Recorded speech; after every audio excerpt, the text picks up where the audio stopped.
Foram sobretudo os lucros feitos com a exportação de laranja para o norte da Europa e em especial para a Inglaterra que no século XIX tornaram possível a plantação em São Miguel de alguns grandes jardins botânicos. Os laranjais cobriam vastas áreas e tinham tal importância, e a partir de 1845 para as famílias antigas, que até um dos seus membros se fez retratar a cuidar de uma laranjeira.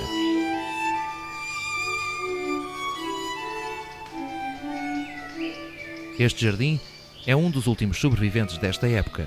Foi plantado por José do Canto, um dos maiores vultos açorianos do século XIX. Parte das terras em que está implantado o Jardim José do Canto vem de um dos primeiros povoadores de São Miguel, chamado Gonçalo Vaz Carreiro. Veio para a ilha deixando Lisboa por causa de uma eterna fonte de complicações. Uma questão sentimental. Tinha casado contra a vontade dos pais com Beatriz, moça tão formosa que, segundo as crónicas da época, se falou da sua formosura à mesa de El-Rei Dom João II.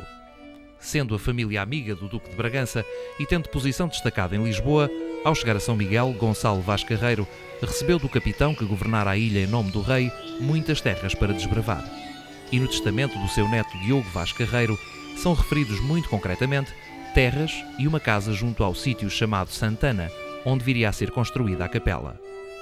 Por sucessivas heranças, todas as terras vieram a ser herdadas por uma família de origem flamenga, a família Brum, vinda para os Açores no século XV, que as teve durante 9 gerações.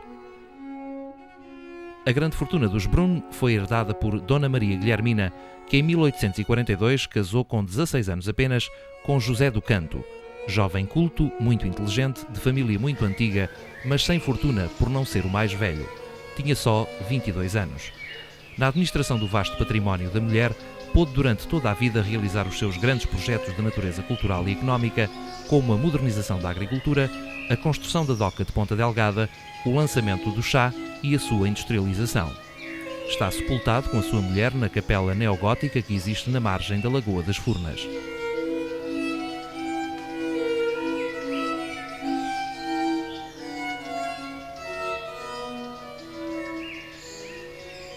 Para desenvolver as suas grandes coleções botânicas, criou nestas terras herdadas pela mulher este jardim.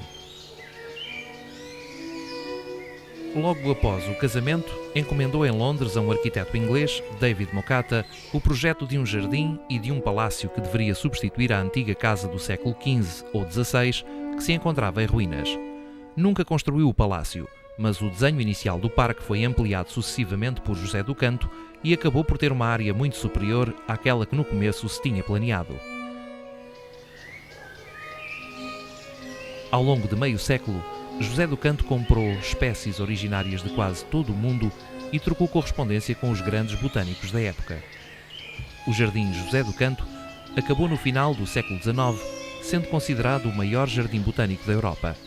Já em 1856, num catálogo das plantas existentes no jardim elaborado por José do Canto, constam mais de 6.000 espécies. O jardim é inspirado pelo modelo dos parques ingleses, com grandes relevados alternando com maciços de árvores. Rosas, azáleas, bambus, palmeiras tiveram as suas áreas específicas. A flora dos Açores esteve sempre representada designadamente por castanheiros, cedros de muitas espécies e criptomérias, mas a principal atração sempre esteve nas inúmeras árvores exóticas que foram atingindo enormes dimensões.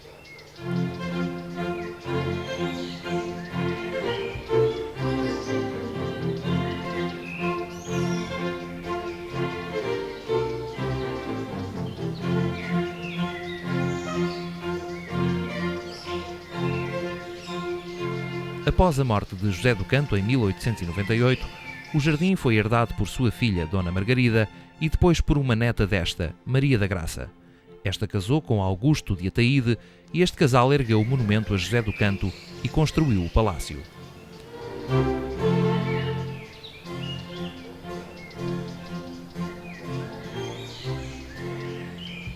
No Jardim José do Canto existem várias edificações. A mais antiga é a Capela de Santana, típico e bem conservado exemplar da arquitetura religiosa miquelense de 600.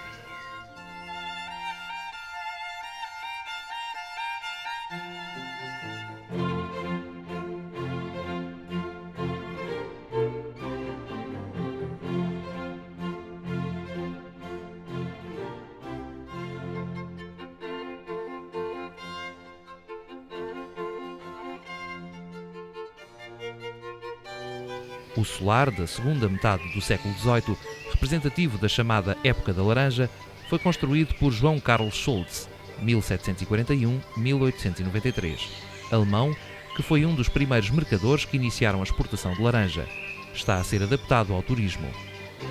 Também pelo casal já referido, Maria da Graça e Augusto de Ataíde, foi iniciada a partir de 1940 a construção do chamado Palácio do Jardim José do Canto.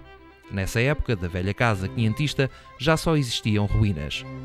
O palácio, projetado por Mocata, nunca fora construído por José do Canto. Uma nova edificação justificava-se. A ideia inicial dos fundadores era de criarem um palácio de puro estilo neoclássico paladiano. O projeto inicial nunca se completou e apenas a ala nascente foi levantada. As fachadas desta, a sul, norte e nascente, correspondem rigorosamente à traçada inicial. A fachada poente foi acabada depois. O acesso ao andar nobre faz-se pela escadaria lateral, a nascente. Todas as divisões, salas, quartos, galeria e corredores têm grandes colunas, pilastras, capitéis, também rigorosamente neoclássico.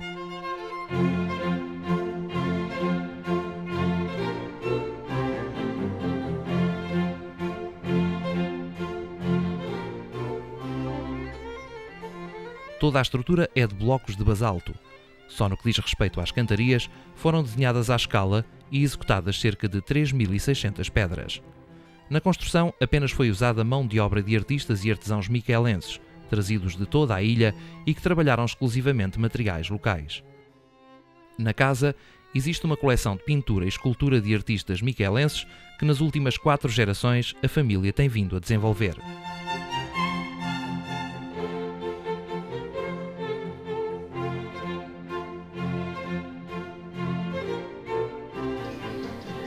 Desde sempre, a casa e o Jardim José do Canto atraíram visitantes ilustres.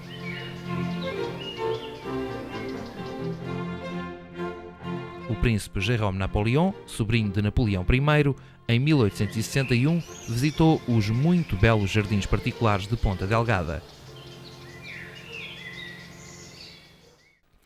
Em 1866, visitou a cidade e os seus jardins o filho do czar Alexandre II da Rússia, Grão-Duque Alexis Alandrovitch, que aportou a Ponta Delgada como oficial de uma fragata. Em 1879, o jardim foi visitado pelo célebre oceanógrafo Príncipe Alberto do Mónaco. Um memorial, recordando a visita, foi inaugurado em 2004 pelo seu terceiro neto, o Príncipe Alberto do Mónaco.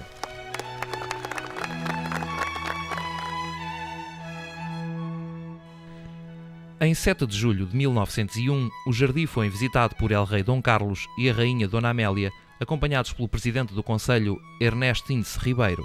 Em 1908, pelo então ex-presidente dos Estados Unidos da América, Theodore Roosevelt, o New York Times, de 31 de março de 1909, refere expressamente esta visita. Ainda ao nível dos chefes de Estado que estiveram no jardim, o mundialmente mais célebre foi Franklin Delano Roosevelt. Era em 1918, um jovem subsecretário da Marinha em viagem de inspeção a bases navais americanas. Havia uma em Ponta Delgada. Escreve no seu diário: "Ontem visitámos um maravilhoso parque de uma família chamada Canto. É uma coleção de árvores e plantas de todo o mundo, e qualquer coisa cresce nos Açores, porque a temperatura é praticamente a mesma todo o ano." Vários presidentes da República Portuguesa visitaram o jardim. Em 1941, o Marechal António Oscar Fragoso Carmona, em 1972, o Almirante Américo Tomás, em 1989, Mário Soares e em 1998, Jorge Sampaio. Muitos escritores e artistas visitaram o jardim. Entre outros, refiram-se António Feliciano de Castilho, Raul Brandão, Jorge Amado, Zélia Gattai, Afrânio Coutinho, José Aparecido, Miriam Fraga, Violeta Arraes, João Conde, Herberto Salles, Maria de Lourdes Belchior Pontes, Eduardo Lourenço, António Alçada Batista ou Agostina Bessa Luís. O palácio constituiu durante vários anos a base, em São Miguel, do Festival de Música dos Açores. Muitos músicos nele ficaram instalados e numerosos concertos têm sido organizados na Sala Grande. Registem-se as presenças de Eliana Cotrubas, maestro e violinista Sandor Weg, a pianista Mora Limpani, as orquestras de cama de Manchester e de Bratislava e muitíssimos outros. Variadíssimos pintores e escultores contemporâneos têm visitado ou ficado alojados na casa e pintado sobre o jardim. Noronha da Costa, Manuela Pinheiro, Graça Moraes, Gracinda Candeias, Dorita Castelo Branco, Nuno Siqueira, Paulo Oceão.